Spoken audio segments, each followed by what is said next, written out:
सच में क्या बंगाल के लोगों ने दीदी को हरा दिया या दीदी को हराएंगे? पूरे देश के विपक्ष एक होइए और कांग्रेस को गाली देना बंद कर। कांग्रेस को भी कहूंगा कि क्षेत्रीय पार्टी का हमें रेस्पेक्ट करना। बिहारी का वोट लिया, बिहारी जश्न मना रहे और पूरे बिहार में ये बीजेपी वाले जश्न मना रहे। बिहारी जब मरा था तो किसी की मुंह नहीं खुली। यही है ये बीजेपी का कैरेक्टर। पूरा देश हाहाकार है, पूरा देश संकट में है, पूरी की पूरी दुनिया संकट में है, लेकिन इनको बंगाल में जीतना था। नमस्कार, आप लाइव स्टडीज देख रहे हैं। आपके साथ मैं हूं वसीम खान। देखिए, बीते दिनों 5 राज्यों के चुनावी परिणाम निकलकर सभी के सामने आ गए, मगर हाई तौबा तब मचा जब बंगाल चुनाव के नतीजे स्पष्ट हुए। देखिए, ममता बनर्जी की हार हुई, मगर पप्पू यादव देखिए लगे हैं चिल्लाने। ममता बनर्जी, दीदी हारी या हरवाया गया? बड़ा सवाल। अब विपक्ष को सोचना होगा, विपक्ष को सड़कों पर उतरना होगा। और देखिए, पप्पू यादव ने इसी बीच बड़ा बयान दिया है। सबसे पहले आप पप्पू यादव को सुनिए, क्या कुछ कह रहे हैं। मेरा दीदी से व्यक्तिगत रिश्ता रहा है, लेकिन मैं दल में नहीं हूं और टीएमसी से कोई बहुत लगाव नहीं रही। मैं जब भारत के बारे में गंभीरता से सोचता हूं, भविष्य के बारे में, तो आश्चर्य होता है।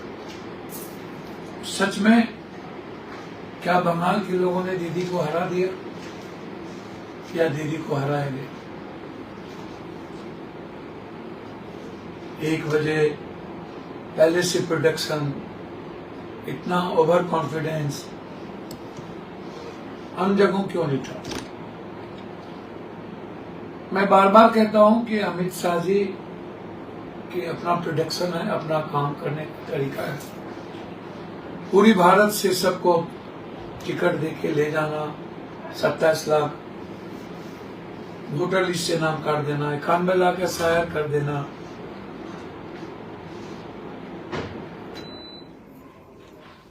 मुझे आश्चर्य होता है। साम दाम दंड भेद, दुनिया की सारी ताकत लगा देना, लोकतंत्र का ये चीरहरण है, संविधान का के लिए ये खतरा है। मैं मानता हूं लोकतंत्र में यह कहना कि चलो हार को स्वागत, लेकिन बंगाल के बारे में मूल्यांकन करना होगा सारे विपक्ष को। यदि बंगाल का मूल्यांकन नहीं होगा तो विपक्ष को राजनीति छोड़ देना चाहिए और विपक्ष को यह तय करना पड़ेगा कि हर स्टेट में किसी न किसी के नेतृत्व में हमें चुनाव लड़ना हो और लड़क भुरभुरी की जो राजनीति है छोटे पार्टियों की, उसको छोड़नी होगी। अभी से ही एक होकर के लड़ाई लड़नी होगी, क्योंकि ये जनता के वोट से ये चुनाव नहीं जीतते हैं। ये चुनाव जीतते हैं सभी तरह के तिक्रम से, सभी तरह के धोखेबाजी से, सभी तरह के नफरत से, सभी तरह की गलत प्रवृत्ति से। मणिपुर से लेकर के असम और बंगाल, जो इनका सोच है उस तांबा को लूटने की, खरीदने की, जो मणिपुर में सबसे ज्यादा पाया जाता है, फिर कई तरह के गलत स्मगलिंग की, और फिर पूरा का पूरा डेनमार्क से लेकर के बंगाल और बंगाल वह इलाका पूरी तरीके से एक अदानी के हाथ कैद कर देने की, उसमें ये सफल हुए। ये बहरूपिया हैं, द्वारकाधीश भी बने थे, कश्मीर भी गए थे। क्या हुआ? क्या हो गया मध्य प्रदेश का और राजस्थान का? क्या हो गया महाराष्ट्र का? क्या हालात है महाराष्ट्र के।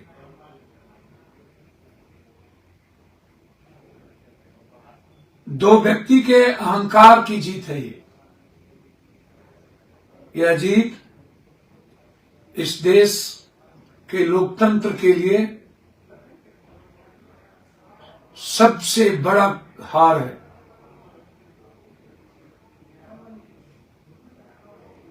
आप कोई भी स्टेट उठा करके देख लो, और अभी हिटलर की तरह किसी व्यक्ति की मनोवृत्ति प्रवृत्ति, यह समाज और देश के लिए खतरा होता है। ये सही नहीं है।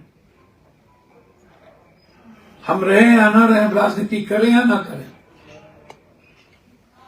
मुझे व्यक्तिगत रूप से हर्ट हुआ है। मैं ये मानने को तैयार नहीं हूं कि बंगाल की जनता ने, बंगाली संस्कृति ने मोहब्बत को हरा दिया, नफरत जीत गई।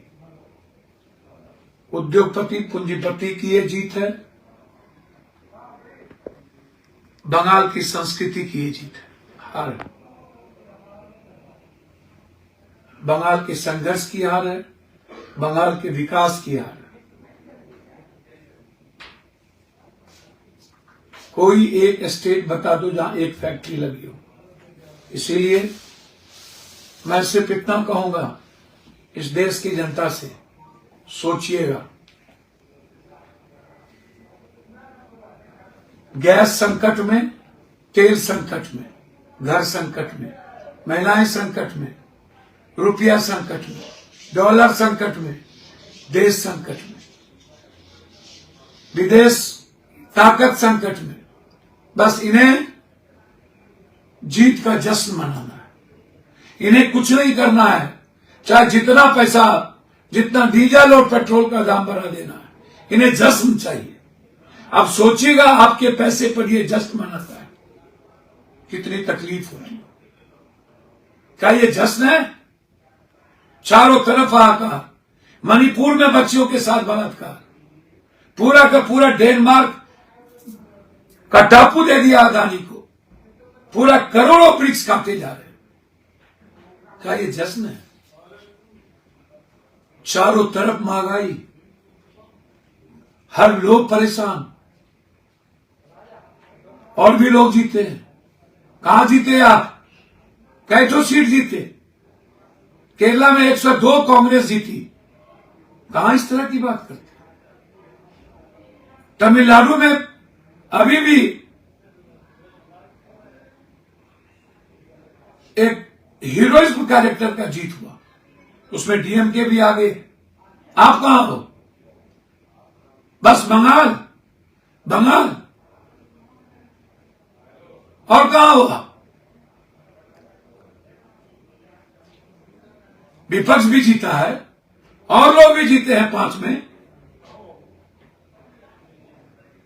वह भी जश्न है। आप तमिलनाडु में कैथो सीट जीते, आप केरल में कैथो सीट जीते। पूरा देश हाहाकार है, पूरा देश संकट में है, पूरी की पूरी दुनिया संकट में है, लेकिन इनको बंगाल में जीतना था। इनके अहंकार की जीत होनी थी, उद्योगपति की पैसे की जीत होनी थी। सच में मैंने आपसे कहा था कि क्या हमें राजनीति पर विश्लेषण करना चाहिए कि नहीं। मैं फिर कह रहा हूं, मेरे जैसे व्यक्ति को यह गंभीरता से सोचना चाहिए कि राजनीति क्या धुरतई, दोस्तई और दोगलई की बच गई है? क्या सिर्फ चुनाव में ही पैसे से वोट लूटा जाए? सेवा का कोई महत्व नहीं होता, मदद का, संघर्ष का, आम आदमी की आवाज का। बिहारी के सीने में गोली लगी, इन्होंने ट्वीट नहीं किया। एक बिहारी को गोली मारा गया, लेकिन ये जश्न मना रहे हैं दिल्ली में। बिहारी का वोट लिया, बिहारी जश्न मना रहे हैं, और पूरे बिहार में ये बीजेपी वाले जश्न मना रहे हैं। बिहारी जब मरा था तो किसी की मुंह नहीं खोली थी। यही है ये बीजेपी का कैरेक्टर और इस प्रधानमंत्री जी का कैरेक्टर। बिहारी के सीने में गोली मारा था, बीच मुंह से कुछ नहीं फूटा और आज जश्न मना रही है। मैं हाथ जोड़ूंगा, बंगाल में जिस तरीके से आसनसोल में टीएमसी के दफ्तर चला गया है और खून खराबा की नौबत कर रहे हो, प्लीज इसको माफ कर दो, ये मत करो। हाथ जोड़ता हूं, ये मत करो। मैं सिर्फ इतना कहना चाहूंगा कि पूर्णिया लोकसभा की जनता ने हमें दायित्व दिया है। मैं तन मन धन से पागल होकर के उसकी सेवा करता रहूंगा। जहां मेरी जरूरत होगी इस बिहार और देश को, उसकी आवाज सदन में बनूंगा। निश्चित रूप से उसके आंसू पोंछने जाऊंगा, लेकिन मुझे ये मूल्यांकन करना पड़ेगा, क्या मैं बिना जाति धर्म की जो मदद मैं एक एक वक्त करता रहा हूं, क्या पप्पू को मदद करनी चाहिए या उस पर विचार करनी चाहिए। इस हार के बाद मेरे जैसे लोगों को राजनीति में विश्लेषण तो करनी होगी और विपक्ष को एक होना पड़ेगा। मैं हाथ जोड़ता हूं, प्लीज पूरे देश के विपक्ष एक होइए और कांग्रेस को गाली देना बंद कर दीजिए। हाथ जोड़ता हूं, बीजेपी से लड़िए, कांग्रेस से मत लड़िए प्लीज। और कांग्रेस को भी कहूंगा कि क्षेत्रीय पार्टी का हमें रेस्पेक्ट करना होगा। धन्यवाद, नमस्कार। तो आपने सुना, पप्पू यादव को बंगाल में दीदी को हराया गया या फिर दीदी हारी, बड़ा प्रश्न पप्पू यादव उठा रहे हैं। वहीं दूसरे तरफ तमाम विपक्षी दलों के नेताओं से यह आग्रह कर रहे हैं कि अब बड़ी लड़ाई लड़ने का वक्त आ गया है। वहीं दूसरे तरफ पप्पू यादव ने बड़ा सवाल भी खड़ा कर दिया है। आपने सुना पप्पू यादव को क्या कुछ कह रहे थे। फिलहाल इस वीडियो में इतना ही। अब तक आपने हमारे चैनल को सब्सक्राइब नहीं किया है, तुरंत सब्सक्राइब कर ले। आपका बहुत बहुत शुक्रिया।